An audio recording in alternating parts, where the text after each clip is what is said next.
Hello दोस्तों, आज के हमारे इस वीडियो में आपका बहुत बहुत स्वागत है। आज हम बताने वाले vector diagram of transformer on load.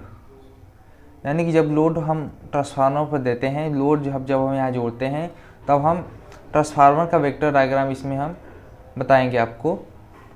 तो जैसा कि ये हमारा बना हुआ है, ये हमारा ट्रांसफार्मर का कोर है। इस पर प्राथमिक साइड जो कुंडली है ये N1, इस पर क्या हुआ है, N1 हमारी कुंडली है, N1 इस पर फेरे हैं, और जो दूसरी साइड की कुंडली है इस पर हमारा क्या है, N2 फेरे हैं। अब पहले इनपुट साइड जो है इसके इन दोनों टर्मिनल के अक्रॉस जो वोल्टेज होगा V1 वोल्टेज हम अप्लाई करेंगे, और जो दूसरी साइड हम वोल्टेज होगा इसके अक्रॉस जो वोल्टेज होगा V2 वोल्टेज होगा। अब क्या होगा, अब जब हम यहाँ से V1 वोल्टेज देंगे तो यहाँ पर प्राथमिक साइड क्या उत्पन्न होगा, प्राथमिक साइड करंट के द्वारा यहाँ पर फ्लक्स जनरेट हो जाएगा, जो इस पूरे कोर में φm प्रवाहित होने लगेगा। अब इसी कारण सेल्फ इंडक्शन के कारण यहाँ पर EMF E1 उत्पन्न होता है, और इसी कारण म्यूचुअल इंडक्शन के कारण यहाँ पर EMF जो उत्पन्न होता है E2 उत्पन्न होता है। और यहाँ पर प्राथमिक साइड जो है हमारा, ये है हमारा रेजिस्टेंस R1, और ये है हमारा इंडक्टेंस ये हमारा रिएक्टेंस X1 है। और यहाँ पर द्वितीय साइड क्या है, ये है प्राथमिक जो है हमारा, ये सेकेंडरी साइड जो है ये है हमारा रेजिस्टेंस ड्रॉप है, और यहाँ हमारा रिएक्टेंस ड्रॉप होगा। ठीक है। अब जो हमारा जो है यहाँ पर 5 हमारा जनरेट हो रहा है, यह जो यहाँ से हम वोल्टेज देंगे तो 5 के कारण उत्पन्न हो रहा है E1, और हम वोल्टेज जब V1 देते हैं तो V1 के कारण उत्पन्न होता है हमारा E1, और जो E1 और E2 के बीच जो होता है फेज डिफरेंस होता है वो 0 डिग्री का होता है। ठीक है। और जो दूसरी साइड होगा, दूसरी साइड जो E2 होगा, E2 का मान जो होता है यहाँ पर से अधिक होगा, और इन दोनों के ड्रॉप के कारण यहाँ पर जो वोल्टेज V2 प्राप्त होगा E2 से थोड़ा कम प्राप्त होगा। और जब यहाँ से I1 डैश इसमें क्या होगा, इसमें प्रवाहित होगा, तो I1 डैश के कारण क्या होगा, I1 डैश चला जाएगा यहाँ I2 में परिवर्तित हो जाएगा, और I2 जब फ्लो होगी इस कुंडली में तो यहाँ पर इंड्यूस्ड EMF होगा E2 के कारण जो हमारा φm होगा, φm के विपरीत साइड में एक इधर से जो होगा फ्लक्स जनरेट होता है, जो φm के विरोधी होता है, φm के विपरीत होता है, जिसके कारण φm इसका विरोध करता है, और जिसके कारण जिसे हम संतुलित करने के लिए यहाँ से I1 का मान ये अधिक जो है कंज्यूम करता है, क्योंकि हमको यहाँ से φ2 का मान कम होने लगता है, जिसके कारण यहाँ से φ1 डैश का मान अधिक, ये इधर से कुंडली से I1 जो होता है अधिक एम्पियर की करंट खींचने लगता है जब हम लोड को अधिक लगाते हैं, अधिक लोड का कोई हम यहाँ पर लोड डालते हैं तब। और जब हम प्राथमिक साइड यहाँ पर I1 एम्पियर की करंट यहाँ से फ्लो होती है, और जो I1 यहाँ पर है यह हमारा आगे जाकर 2 भागों में टूट जाती है, और जो हमारा एक होता है I0 जो इस यहाँ पर चली जाती है, और जो I1 डैश है वह दूसरी कुंडली साइड यहाँ पर फ्लो होने लगती है। ठीक है। और जो होती है यहाँ पर I0 है, I0 के 2 घटक हैं, I0 2 भागों में I0 भी टूट जाता है। एक होता है IW जो हमारा रेजिस्टिव जो वायर रेजिस्टिव होता है, रेजिस्टेंस में फ्लो करता है, और जो I0 होता है, I म्यू होता है, ये होता है कॉइल के अंदर फ्लो करता है। तो जो IW के कारण जो लॉस होता है वो होता है रेजिस्टेंस के कारण लॉस होता है, और जो हमारा I म्यू है, I म्यू फ्लक्स बनकर इस कोर में दौड़ता रहता है, जिसके कारण हमारा I म्यू लॉस होता है। तो इसके बाद फेजर डायग्राम ड्रॉ करने से पहले हम यहाँ पर देख लेते हैं इसके इनपुट साइड और आउटपुट साइड के यहाँ पर KVL अप्लाई करेंगे तो इनपुट साइड जब हम KVL अप्लाई करते हैं तो यहाँ पर हो जाएगा V1 यहाँ से अप्लाई कर रहे हैं तो V1 इक्वल टू हो जाएगा हमारा, यहाँ पर जो हो जाएगा V1 इक्वल टू, यहाँ है R1, ये हमारा वोल्टेज ड्रॉप करता है, इसलिए यहाँ पर क्या हो जाएगा I1 R1 प्लस ये है रिएक्टेंस। अब ये है रिएक्टेंस X1, तो यहाँ पर जो होगा, यहाँ पर रिएक्टेंस के लिए J यहाँ पर लगाया जाता है जो एक ऑपरेटर का काम करता है। तो यहाँ हो जाएगा I1 JI1 X1 हो जाएगा प्लस माइनस का E1, माइनस के यहाँ होगा E1 हो जाएगा।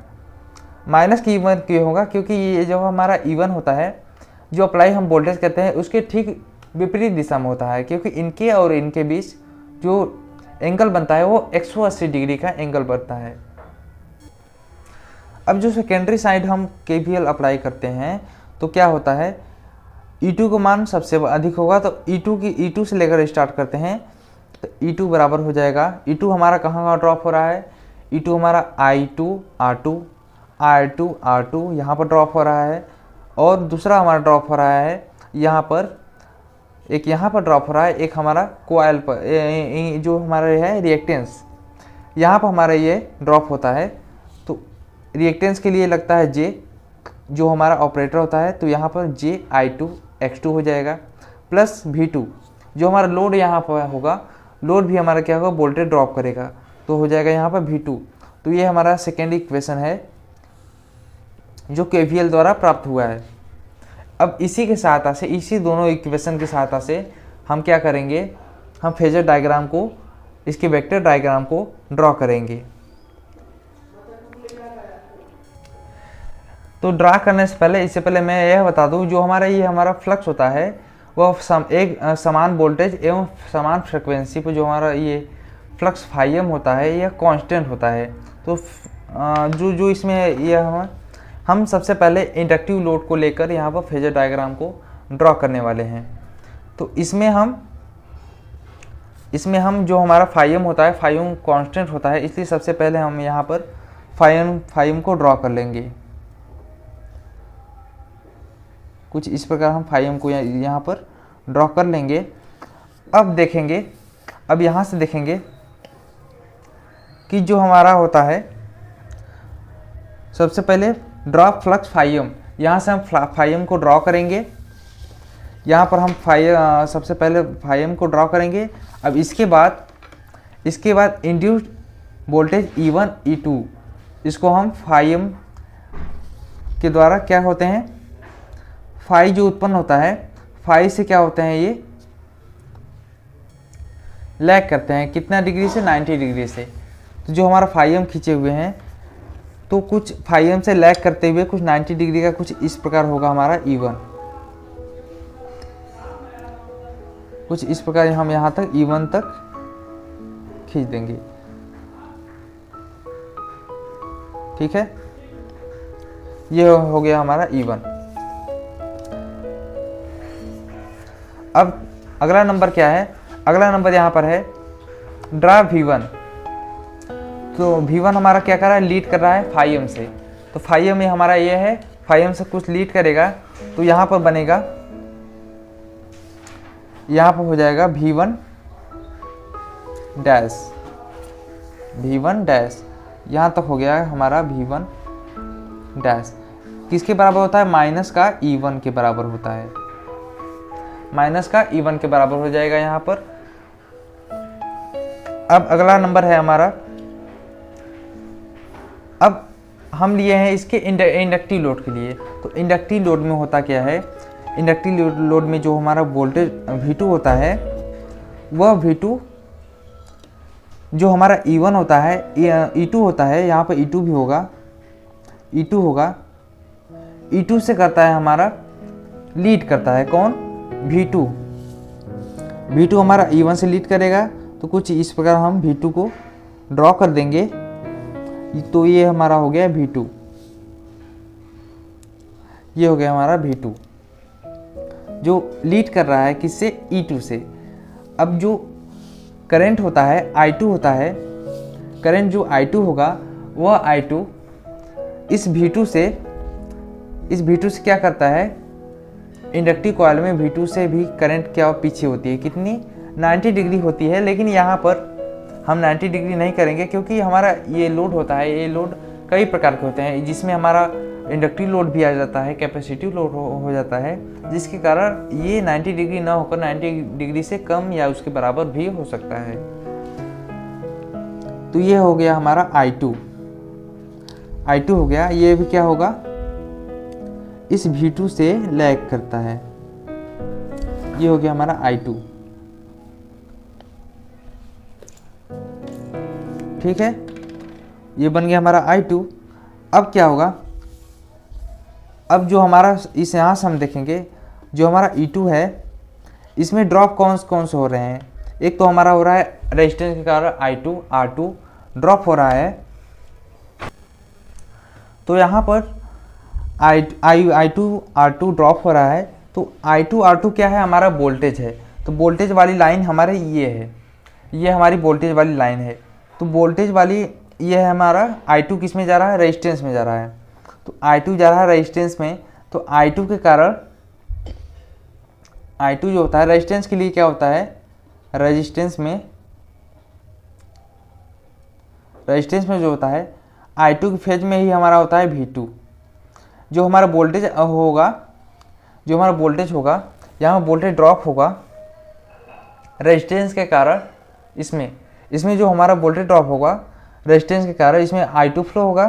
तो इसमें जो ड्रॉप होगा वोल्टेज किसके फेज में होगा, I2 के फेज में होगा, क्योंकि ये हमारा रेजिस्टेंस है। रेजिस्टेंस में जब हमारी करंट फ्लो होगी तो उसमें जो हमारा V2 होता है, V होगा उसी के फेज में हमारा हो जाएगा यहाँ पर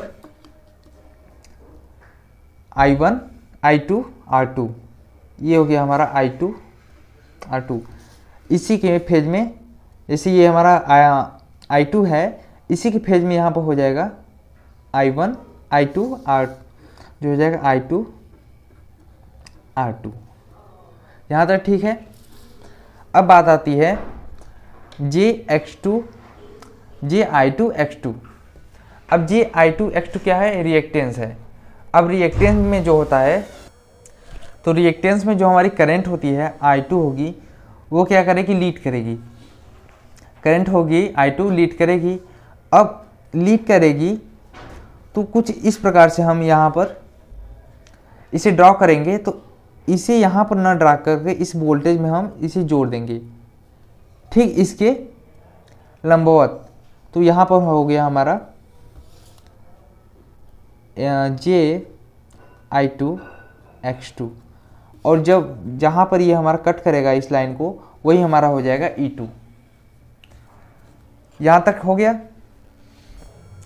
तो अब यहाँ पर जो हमारा आउट साइड का जो हमारा फेजर डायग्राम हो जाएगा, वो यहाँ पर ड्रॉ हो चुका है। अब जो हमारा E1 है, E1 हमारा यहाँ पर ही रहता है। लेकिन यहाँ पर अगर हम इस फिगर को ड्रॉ करेंगे तो यहाँ बहुत कॉम्प्लिकेटेड हो जाएगा, जो आपको समझ में नहीं आएगा। इसलिए हम जो हमारा E1 होता है, E1 को हम दूसरे साइड -E1 में यहाँ पर हम लेते हैं, दूसरे साइड हम इसे ड्रॉ करते हैं। अब जो हमारा 5 एम पर होगा, 5 एम पर यहाँ पर जो चिन्ह होगा, ये चिन्ह हो जाएगा। तो यहाँ पर हो जाएगा हमारा I म्यू।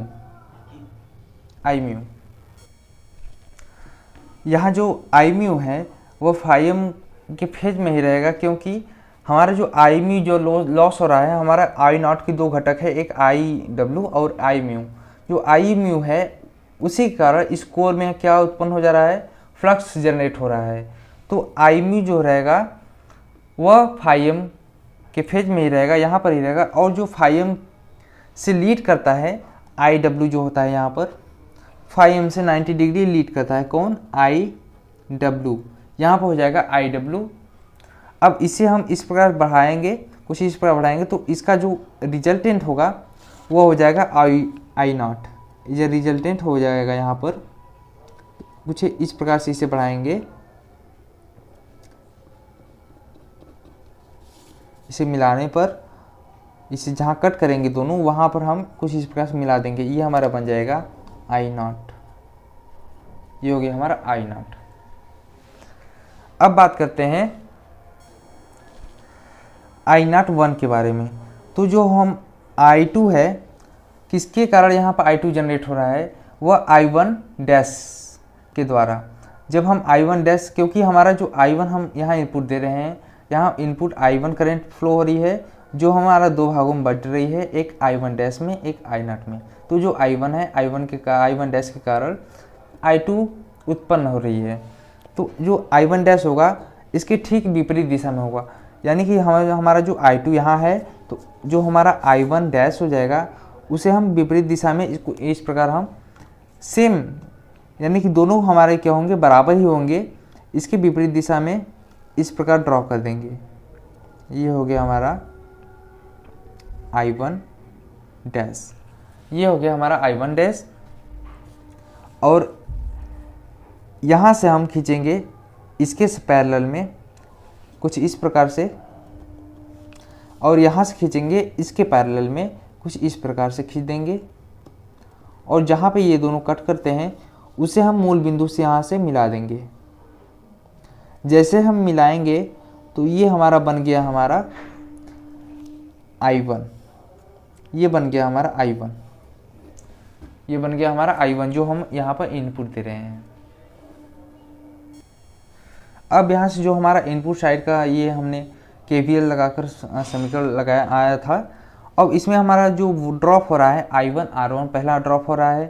तो हमारा ये है वोल्टेज, तो ये है पहले से हमारा यहाँ इतना है, हमारा V1 डैश है, ये है हमारा V1 डैश। इसमें हम यहाँ से खींच देंगे हम I1 R1 जो कि किसके फेज में होगा, I1 के फेज में। ये जो हमारा I1 होगा, I1 जो होगा इसी के फेज में हमारा होगा I1 R1, ठीक है। अब दूसरा नंबर है हमारा I1 X2 जो होगा I1 R1 उससे क्या करना चाहिए, लीड करना चाहिए। जो J होगा ये हो जाएगा हमारा I1 X1 क्या कर जाना चाहिए, जो हमारा पहले वाला वोल्टेज है I1 R1 इससे क्या करना चाहिए, लीड करना चाहिए। तो ये लीड कर जाएगा कुछ इस प्रकार से इसे खींच देंगे। और जहाँ पर इसका फाइनल पॉइंट होगा उस पॉइंट को हम यहाँ मूल बिंदु से कुछ इस प्रकार से मिला देंगे। यहाँ मूल बिंदु से हम यहाँ पर मिला लेंगे। तो यहाँ पर हमारा निकल कर आ जाएगा, यहाँ पर जो वैल्यू होगी वो V1 की वैल्यू होगी, ये होगी V1 की वैल्यू, और ये हमारा है V1 डैश की वैल्यू। तो यहाँ पर हमारा इंडक्टिव लोड के कारण हमारा जो फेजर डायग्राम बनता है वह बन के तैयार हो गया। कुछ इस प्रकार से हमारा इंडक्टिव लोड का फेजर डायग्राम बनता है। तो दोस्तों यहाँ पर हमारी वीडियो समाप्त हम करते हैं। तो फिर अगले नेक्स्ट कैपेसिटी लोड एवं रेजिस्टिव लोड के वीडियो को हम अगले नेक्स्ट वीडियो में कर देंगे। तो अगर आपको हमारी वीडियो अच्छी लगी हो तो हमारे वीडियो को लाइक एवं हमारे चैनल को सब्सक्राइब कीजिए। यदि आप हमारे चैनल पर नए हैं तो हमारे चैनल को सब्सक्राइब जरूर कीजिएगा, ठीक है। तो मिलेंगे फिर नेक्स्ट वीडियो में, तब तक के लिए धन्यवाद।